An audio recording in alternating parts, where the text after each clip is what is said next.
The Wild West gave birth to legends: Billy the Kid, Wild Bill Hickok, Jesse James. But if we strip away the dime novel myths and look at the raw numbers, one name stands out above all others.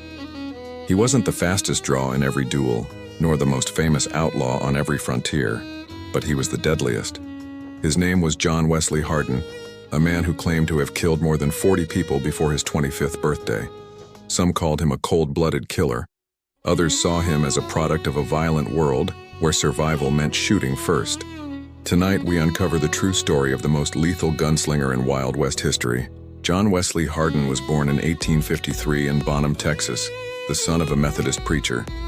You'd think with a religious upbringing he might have followed a righteous path. Instead, his life turned toward blood and bullets almost immediately. At just 15 years old, Hardin claimed his first killing. According to his own writings, he stabbed a fellow student during a schoolyard fight. Not long after, he shot a former slave who he said had threatened him. Whether those early stories were exaggerated or not, the result was the same. Hardin became a fugitive before he could even shave. Unlike many young men who might have fled the law and tried to lay low, Hardin leaned into the violence. He developed a reputation across Texas as someone who didn't hesitate to pull the trigger. By his late teens, Hardin was already infamous. He gambled, drank, and lived by the gun. In saloons, he was quick to take offense and quicker to end disputes with bullets. One story goes that Hardin once killed a man just for snoring too loudly at a hotel. Hardin later claimed it was self-defense, that the man was drunk and came at him with a knife. But the tale stuck, cementing his reputation as a reckless killer. Then came the feud years. Hardin allied himself with various outlaw gangs, and soon he was wanted for multiple murders. Texas Rangers and bounty hunters hunted him relentlessly, but catching Hardin was easier said than done. He was fast, ruthless, and always a step ahead. Hardin himself claimed to have killed 42 men in his lifetime. Historians believe the number is closer to 27, still an astonishingly high body count for a man who didn't live past 42. Hardin's most legendary shootouts read like scenes out of a Hollywood movie. In 1871, he killed a famous Texas lawman named Sheriff Green Paramore in a bar fight. Around the same time, he allegedly gunned down multiple Union soldiers during a drunken altercation, escaping by shooting his way out. But his deadliest encounter came during a showdown with the Texas Rangers. Rangers tracked him to a cabin where Hardin and his gang were hiding. Outnumbered, Hardin still managed to shoot his way through, killing several men before slipping away into the night. Hardin wasn't just fast, he was strategic. He rarely entered a fight unprepared, and when cornered, he fought like a man who believed every bullet had his name on it unless he fired first. By his early 20s, Hardin was one of the most wanted men in America. Posters described him as a notorious desperado and offered handsome rewards for his capture, dead or alive. But Hardin was cunning. He used false names, drifted between states, and even worked as a cowboy on cattle drives to avoid detection. Along the way, he left more bodies in his wake, sometimes in duels, sometimes in sudden bursts of violence that seemed to erupt from nowhere.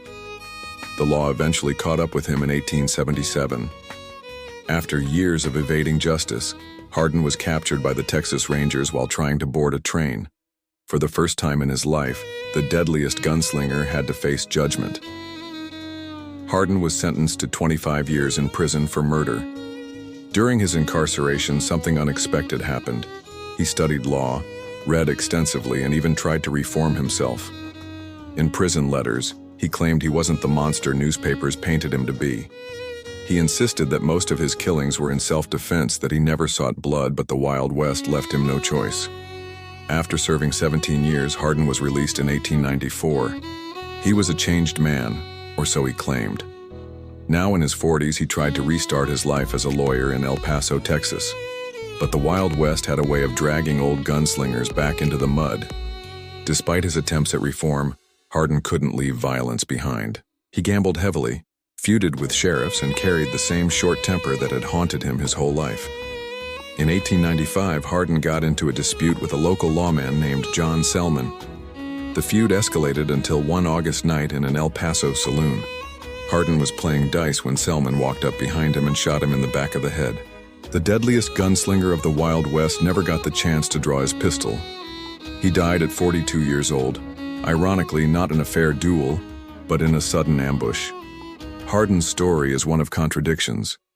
He was highly intelligent, well-read, and charismatic, but also hot-headed, merciless, and quick to kill. Some see him as a cold-blooded murderer. Others argue he was a man shaped by the violent chaos of Reconstruction-era Texas, where law was scarce and survival depended on the gun. What can't be argued are the numbers.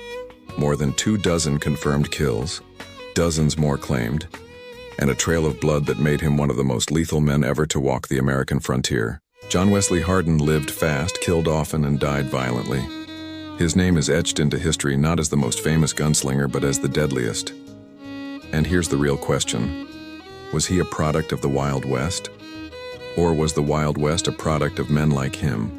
If you want to hear about another outlaw who turned his corpse into a sideshow attraction for decades, check out our next story, The Outlaw Who Wouldn't Stay Dead.